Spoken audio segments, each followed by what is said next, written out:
Թուրքական ռազմական C-130 ինքնաթիռի կործանումից մեկ օր անց հայտնաբերվել է ինքնաթիռի սև արկղը, սկսվել է հետաքննություն, հայտնել է Թուրքիայի նախագահ Ռեջեփ Թայիփ Էրդողանը ու նշել, որ վթարի հետևանքով ռազմաօդային ուժերի 20 զոհված զինծառայողներից 19-ի մարմինները հայտնաբերվել են։ Մինչ պաշտոնական հետաքննությունը շարունակվում է, շրջանառվում են միմյանց հակասող վարկածներ, սկսած տեխնիկական անսարքությունից մինչև արտաքին միջամտության հնարավորություն։ Թուրք փորձագիտական շրջանակներում հնչում են առավել տագնապալի գնահատականներ։ Անվտանգության հարցերով մի շարք հեղինակավոր փորձագետներ կասկածի տակ են դնում տեխնիկական անսարքության վարկածը։ Պաշտոնաթող զինվորական Ջորջ Քումբաշբուկը CNN Թուրքիի եթերում հայտարարել է, որ C-130-ը չափազանց հուսալի ինքնաթիռ է եւ տեխնիկական խնդիրների վարկածը պետք է բացառել։ Նրա կարծիքով քննությունը պետք է կենտրոնանա դիվերսիայի կամ ուղղակի հարձակման վարկածների վրա։ Այս տեսակետի հետ համաձայն է նաեւ փորձագետ Իբրահիմ Քելեշը, նշելով, որ գոյություն ունի արտաքին ազդեցության հավանականություն։ Ավելին, ռազմական փորձագետ Քազեմ Դալքրանը չի բացառել, որ ինքնաթիռը կարող էին խոցել հոբ համակարգերը։ Նրա խոսքով սահմանամերձ գոտիներում մշտական մարտական պատրաստության մեջ գտնվող որոշ համակարգեր կարող էին ավտոմատ խոցել չճանաչված օբյեկտները։ Դեռ ավելին, ադրբեջանական սեգմենտում սկսել են վարկած շրջանառել, թե վթարի մեղավորը կարող է Գյումրիում տեղակայված ռուսական ռազմաբազան լինել։ Այլ հոգևորականների եւս հրավիրել են հարցաքննության։ Իրավապահ մարմինը եւս մեկ վարույթ է առաջ քաշել խտրականության հիմքով, հայտնել է փաստաբան Արա Զորհաբյանը։ Ավելի վաղ փաստաբանը տեղեկացրել էր, որ Մայրաթոր Սուրբ Էջմիածնից եւ Արագածոտնի թեմից 8 եկեղեցականի կանչել էին քննչական կոմիտե, ենթադրաբար Նաթան Սրբազանի մասնակցությամբ գաղտնալսված հեռախոսազրույցի գործով։ Խտրականություն ըստ էության իրենք համարում են, որ ինչ որ հոգևորական նկատմամբ խտրական վերաբերմունք է դրսևորվել եւ այստեղ հենց ուղիղ իրենք հակադրվում են Սահմանադրության եւ Հայաստանի Հանրապետության եւ Հայ առաքելական սուբյեկտի հարաբերությունների մասին օրենքի հետ։ Ինչու, որովհետեւ եւ Սահմանադրությամբ եւ այդ օրենքով երաշխավորվում է Հայ առաքելական սուբյեկտի բացառիկ առաքելությունը,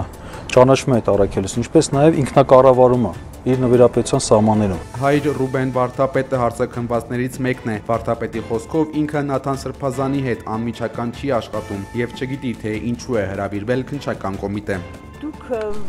Նաթան Սրբազանի հետ աշխատում անմիջապես հրավիրել։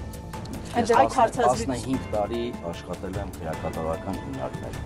Որպես քահանա։ Որպես պատասխանատու հոգևոր ծառայության։ Ըստ էս ինչու են ձեզ հրավիրել այդ գործով։ Քանի ամիս առաջ եմ հրապարական։ Հայաստանի վարչապետը բացատրել է, թե ինչու է Արցախյան բանակցությունների փաստաթղթերը պատրաստվում հրապարակել տարեվերջին, ոչ թե ավելի շուտ։ Նիկոլ Փաշինյանի խոսքով իր կառավարությունը կսպասի մինչև պաշտոնապես լուծարվի ԵԱԿ Միսկի խումբը։ Փաթեթի տերը մենակ մենք չենք։ Ենթադրվում է, որ տարվա վերջ միջև դե յուրե ԵԱԿ Միսկի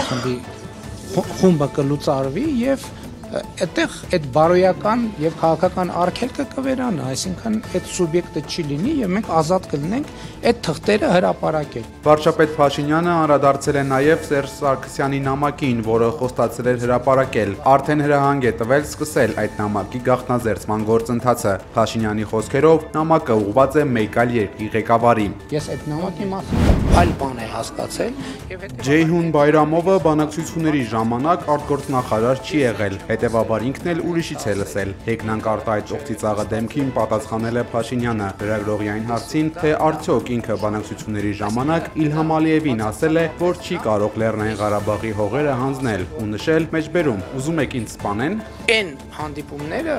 որին Ադրբեջանի արտաքին գործերի նախարարը հղում է անում, ինքը ոչ միայն դրան չի մասնակցել, ինքը այդ ժամանակ արտաքին գործերի նախարար չի ելել։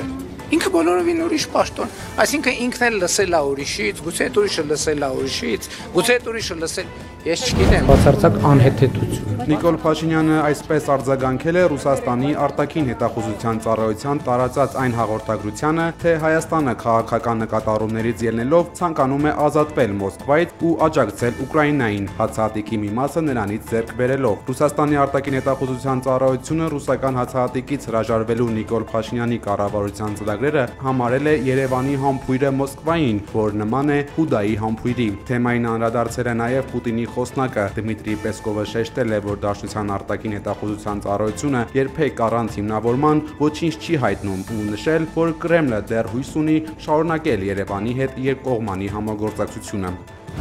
Հայաստանի կառավարության վերցրած միլիարդավոր դոլարների պարտքերը նպաստում են հայաստանցիների հարստանալուն, բարեկեցություն ընդլայնելուն, հավատացրել է ֆինանսների նախարար Վահե Հովհաննիսյանը։ Նա այսօր մեղադրել է ընդդիմությանը, որ երբ ասելիք չեն ունենում, խոսում են պետական պարտքի կառավարելիության մասին։ Ֆինանսների նախարարը վստահ է, որ Հայաստանի պարտքային քաղաքականությունը կայուն է, կանխատեսելի եւ պատասխանատու։ Եթե մարդը պարտք է վերցնում նոր բիզնես հիմնելու, եղած բիզնեսը ընդլայնելու, նոր պահանջված մասնագիտություն սովորելու կամ նույնիսկ հոգնածությունը հաղթահարելու նպատակով հանգստի մեկնելու համար, ապա կարելի է ենթադրել, որ ապագայում նրա եկամտային հնարավորությունների աճի հավանականությունը ավելի մեծ է, քան եթե պարտքով փող է վերցնում մեկ այլ պարտք մարելու, նոր տարին տոնելու կամ ցանկացած այլ ծախսի համար։ Նախարարի խոսքով 2018 թվականից հետո Հայաստանի պետական պարտքը ավելացել է 80%-ով, բայց եթե իշխանությունը որոշի 1.5 տարում փակել այդ պարտքը, ստիպված կլինի բոլոր մյուս ծախսերը 58%-ով կրճատել, օրինակ պաշտպանության ծախսերը 429 միլիարդ դրամով, իսկ կրթության ծախսերը 178 միլիարդ դրամով։ Նախարարի բառերով, այսօր գոյություն ունեցող պետական պարտքը մեջբերում բազմակի անգամ ավելի որակյալ եւ կայուն է, քան այն պարտքը, որ կար մինչեւ 2018-ի իշխանափոխությունը։ Տաշիր կապիտալ ընկերության փաստաբան Տիգրան Հայրապետյանը Հեցի տնօրենի ժամանակավոր պաշտոնակատար Ռոմանոս Պետրոսյանի վերաբերյալ հանցագործության մասին հաղորդում է ներկայացրել։ Փաստաբանի խոսքով Պետրոսյանը Հեցի էկոնոմիկայի եւ ֆինանսների գծով տնօրեն է նշանակել Արմեն Շահնազարյանին։ Նման պաշտոնում վերջինիկ նշանակումը կատարելու փաստական հիմքերի բացակայության պայմաններում նաև նշանակման ընթացակարգի բացահայտ անտեսմամբ վաղը հանրային ծառայությունները կարգավորող հանձնաժողովը որոշելու է ազգային բարերար Սամվել Կարապետյանին պատկանող Հեցին լիցենզիայից զրկելու հարցը։ Երևանի երթուղայինի 31-ամյա ուղևորը վիճաբանել է 50 համարի ավտոբուսի վարորդի հետ, հարվածել, սեռական բնույթի հայհոյանքներ հնչեցրել նրա հասցեին ու փորձել փոխել ղեկի ուղղությունը, վթարային իրավիճակ ստեղծելով փողոցում երթևեկող մյուս վարորդների համար, դեպքի փաստով քննություն է սկսվել։ Ազգային ժողովի նախկին падգամավոր Սյունիքի նախկին մարզպետ Վահե Հակոբյանի նկատմամբ հայտարարվել է հետախուզում, հայտնել է քննչական կոմիտեն։ Նրան մեղադրում են մասնավոր ոլորտում ծառայողական լիազորությունները կամ դրանցով պայմանավորված ազդեցությունը չարաշահելու եւ փողերի լվացման համար։ Հայաստանի Հանրապետության եւ Դանիայի արտգործնախարարները փոխըմբռնման հուշագիր են ստորագրել։ Հուշագրով կարևորվում է Հայաստան-Դանիա եւ Հայաստան-Եվրոպական միություն գործընկերությունների հետագա խորացումը։ Երկու երկրները կշարունակեն ջանքերը ուղղված Հայաստանի Եվրամիության չափանիշներին աստիճանական մոտարկմանը, նրա իշխանության եւ դիմադրողականության ժողովրդավարական ինստիտուտների ամրապնդմանը, հայտնել է մեր արտգործնախարարությունը։ Ռուսական անվտանգության դաշտային ծառայությունը կանխել է Ուկրաինայի եւ Բրիտանիայի հատուկ ծառայությունների մշակած լայնածավալ գործողությունը, որի նպատակն էր առևանգել ռուսական MiG-31 կործանիչը կինժալ գերձայնային հրթիռով։ Ըստ ռուսական կողմի առևանգված ինքնաթիռը պետք է օգտագործվեր Ռումինիայում ՆԱՏՕ-ի ռազմաբազայի դեմ սադրանք իրականացնելու համար։ Ուկրաինայի ռազմական հետախուզությունը փորձել է հավաքագրել ռուս օդաչուների, խոստանալով նրանց մինչև $3 միլիոն։ Նշվում է, որ սկզբնական առաջարկը կազմել է $1 միլիոն միայն ինքնաթիռի առևանգման համար, սակայն գումարը հասցվել է 3 միլիոնի կինժալ հրթիռով փոխանցելու դեպքում։ Այս տարի իմ էլեկտրոնային փոստին հաղորդագրություն եկավ, որտեղ անծանոթ մեկը առաջարկեց ռազմական ինքնաթիռի առևանգում կազմակերպել։ Ես ասացի, որ չունեմ բավարար հմտություններ ինքնուրույն MiG-31-ը անվտանգ վայրեջքի տանելու համար։ Մեր նամակագրությանը միացած Ուկրաինայի բանակի սպան փորձեց առցանց ուսուցանել, ասելով, որ դրանում ոչ մի դժվար կամ բարդ բան չկա։ Գործողության համակարգողները ռուս օդաչուներին գայթակղելու համար առաջարկել են ոչ միայն խոշոր գումար, այլև արևմտյան երկրներից մեկի քաղաքացիություն։ Վստահություն շահելու համար նրանց ցուցադրվել են հսկայական դրամակապոստերի տեսանյութեր։ 2024 թվականի աշնանը Telegram-ում ինձ մի անծանոթ գրեց, որը ներկայացավ միջազգային լրագրողական գործակալության Bellingcat-ի աշխատակից Սերգեյ Լուգովսկին։ Հետագայում իր ինքնությունը հաստատելու նպատակով Սերգեյն ինձ ուղարկեց իր մամուլի քարտը եւ առաջարկեց անանուն մնալու համար դրամական վարձատրություն։ Մի զրույցում բարձրաձայն շեշտեց ռազմական բնույթի փոխանցված տեղեկության համար վճարելու մասին, պայմանով, որ գումարը պետք է փոխանցվի իմ անձնական բանկային քարտին։ Ես հրաժարվեցի հետագա շփումից։ Ենթադրվում է, որ Ռումինիայում դաշինքի հակաօդային պաշտպանության համակարգերն ինքնաթիռը կխոցեին, ինչը կհանգեցներ միջազգային ռազմական սկանդալի։ Ռուսաստանի Կրասնոգորսկ քաղաքում 10-ամյա տղան վիրավորվել է, երբ փորձել է փողի տեսքով քողարկված պայթուցիկ սարքը վերցնել գետնից։ Երեխան բնակելի շենքի կողքով անցնելիս նկատել է նվերի փաթեթը, որի վրա դրված է եղել 10 ռուբլիանոց թղթադրամ։ Վերցնելուց հետո քողարկված պայթուցիկ սարքը, որը լցված է եղել մեխերով, անմիջապես պայթել է։ Երեխայի կյանքի համար պայքարում են բժիշկները։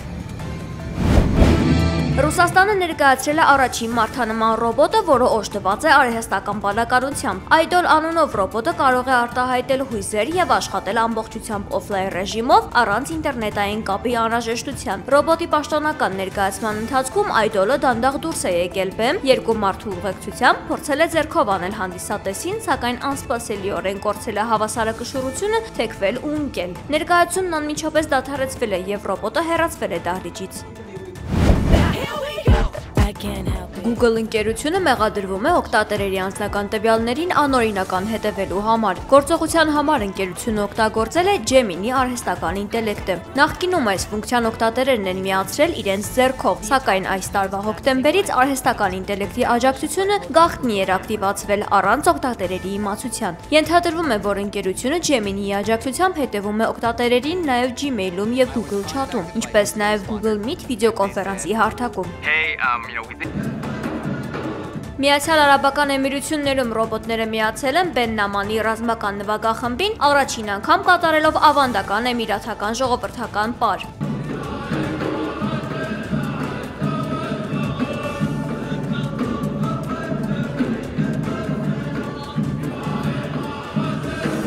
Ռոբոտները ներկայացված են եղել RoboCup 2025 մրցույթի ընթացքում։ Միջոցառմանը մասնակցել է ավելի քան 700 մարդ 22 երկրից։